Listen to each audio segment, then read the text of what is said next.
Legolas shook his head in disgust. He had learned enough of men to know that he wanted no more dealings with them. But his heart wouldn't let him abandon the ranger in the state he was in. Gently he brushed the long locks of hair away from the man's face. His hand came away sticky and wet with the blood from a wound that ran in a jagged line down the ranger's temple. It was hard to see the damage the man had sustained in this limited starlight. Carefully he ran his hands over the ranger's extremities, checking for broken bones or open wounds. His fingers found the nasty gash that the arrow shaft had made, and when it was torn from Aragorn's thigh, and he assumed there were more bruises and contusions that he could not see. The man shifted in pain under the light touch, and dark eyes opened to fasten on Legolas. The elf was surprised at how young the ranger actually was. He couldn't have been more than 20 by the standards of men. He couldn't remember the last time he had encountered a ranger of that age. Aragorn was not fully conscious, and the world refused to come into focus. He saw some shape or form over him, but he knew not what manner of thing or being it was. With almost impossible effort his hand drifted to his throbbing temple, and then out towards the unknown shape above him, even as he felt consciousness beginning to slide away from his grasp once more. Legolas was bent close, examining the fallen ranger. Aragorn stirred groggily, and the young man's hand accidentally brushed the side of the elf prince's face as it limply fell back to Aragorn's side. Legolas jerked back as if he'd been slapped, his lips forming into a tight line. He was both surprised and displeased at his own reactions. The contact was nothing that should have bothered him. True, he had not suffered himself to be touched by a mortal in a long, long time, but he had thought that all such feelings were far behind him now. The sounds of fighting, though receding, still reverberated above their heads on the plateau, and the need for urgency swept through the elf prince. Now was not the time nor place for memories of any kind, especially ones the elf had thought long dead. Legolas crouched down next to the wounded ranger, and noted that the human had passed out again. Quickly taking advantage of his charge's unconscious state, he grabbed the man's arm and lifted the young ranger onto his shoulders. Picking his way carefully through the darkened forest, Legolas moved deeper into the wooded area, looking for a sheltered place to stay for the night. The fire sparked brightly into the night, and the warm glow lit the small area that Legolas had chosen to shelter in until the sun rose. He set the wounded man down near the edge of the fire and tended to their small camp before seeing to the other's needs. Warily the elf watched the unconscious man.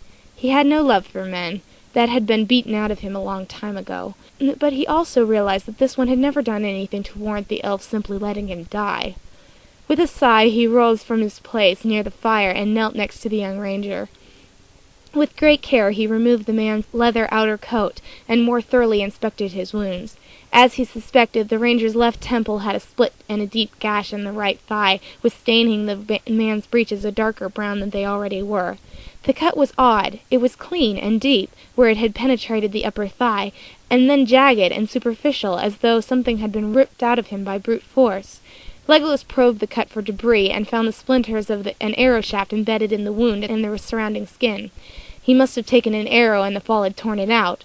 The elf prince winced at the thought. Bruising had already begun to show on the face of the young ranger, and further examination revealed more bruises around his rib cage. Although the elf could detect no broken bones, he was amazed the human had survived the fall at all.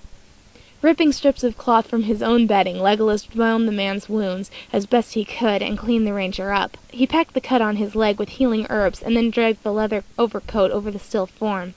It had been a long day, and Legolas could feel sleep stealing up on him.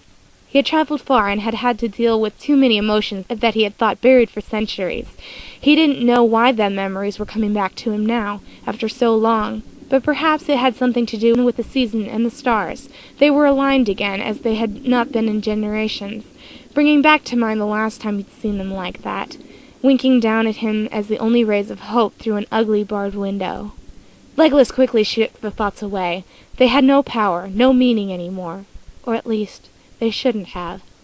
After a cursory check of the perimeter and finding no one near, he stoked the fire one last time and lay down, curling in on himself, an elven blade in one hand and his bow in the other. He hoped the ranger would be awake in the morning. They would need to move out at first light. He wanted to be relieved of his charge as soon as possible.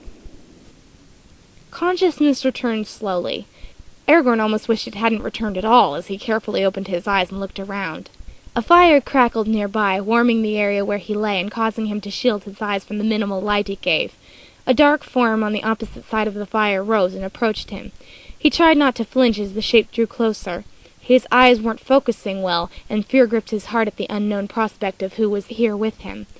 His companion must have seen the weariness in his face, for a quiet voice spoke as the form of the man knelt beside his head. Aragorn couldn't get his eyes to focus, and he instinctively raised his arm to protect himself as the other reached toward him. A strong hand fastened on his forearm and gently pushed him back down. "You are safe now." He heard the words, but it took him a few minutes to understand what had been said. "Although I'm surprised, what were you thinking?" Aragorn closed his eyes as he laid his head back against the cool earth. He was too tired to fight, and he hurt too much to answer. Thinking he had fallen asleep, the elf continued to see to the young man's wounds. Carefully checking the bandages on his head and leg, he continued speaking to himself now, assuming his charge had fallen unconscious yet again. "Of course you weren't thinking. You were a man. Act now, think later. That is how you got into this mess." "That's not fair." The elf jumped slightly and then sat back, watching as the man stirred and opened his eyes. Legolas waited silently. Aragorn turned slowly and tried to fix dilated, pain-filled eyes on the elf. Legolas simply shook his head and leaned forward. He covered the man with his hand, causing the ranger's eyes to close. "Just stay where you are. You will not be able to see much tonight. That wound near your head is bad. I've done all I can. Tomorrow I will see what else I can do, and I will take you to my father's house. He will be able to heal you there. Now trouble yourself no more. Just lie there and rest." Aragorn lay quietly for some time, thinking over what his companion had said. He tried to see if he could place the sound of the accent. "Who are you?" he finally asked in frustration. "It really doesn't matter. Go to sleep." The soft voice was close by, and Aragorn was tempted to try to get a glimpse of the other. He thought better of it as he shifted slightly, moving his wounded leg and eliciting an unwanted moan. He hadn't meant to do that. He hadn't wanted to show weakness. The thought of the irony of not showing weakness and yet having to be saved brought a lopsided smile to his face in spite of the split lip, and he laughed slightly. "You think this is funny?" "No, I was just thinking how sorry I must look and how very much I hate being in this position." "Oh, and what position is that? Indebted to an elf?" The scorn in the other's voice brought Aragorn up short. That wasn't what he'd meant at all. The realization hit him seconds later that his companion was, in fact, an elf. Obviously not one from his father's realm. He switched his speech to Elvish and started to apologize, but it was instantly cut off as the elf rose, speaking with disdain. "Do not continue. Spare me the small talk. I have learned enough of men and their ways to know how they are. I do not require your platitudes nor your company. I will be near, and I will keep watch over you tonight. If you need anything, you have only to ask. I will hear you." Aragorn heard the light steps of the elf as he passed into the surrounding forest. He tracked the other with his hearing, noting that the elf had moved just outside of their camp area and was indeed standing nearby. He had wanted to speak again and try to explain himself, but thought better of it. Perhaps the elf was of the ones his father had warned him about. For a brief moment he honestly wished he were home in his own bed, and that in the morning he would wake and be able to speak to Elrond over their breakfast. He loved talking with the elderly man. And there was so much that he did not yet know, and the elf lord was full of stories and wisdom from the millennia he had already lived. Thoughts of home flitted through his mind, and in moments he had fallen back asleep once more.